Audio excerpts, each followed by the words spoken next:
Hey guys, how's it going? It's me, Chris, again, and today we have a 2017 Infiniti Q50 maintenance light reset.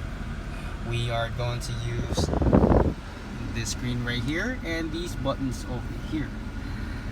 Go ahead and click home, and when you click on home, all these will show up for you, and you go ahead and option setting, and you would use meter, and you click on maintenance. Oh, sorry, go back, click on oil and filter. Did I just skip up something? Yeah, okay. Click on maintenance and oil and filter. Okay, and now for the oil distance, for the distance that you would like, you can actually adjust that.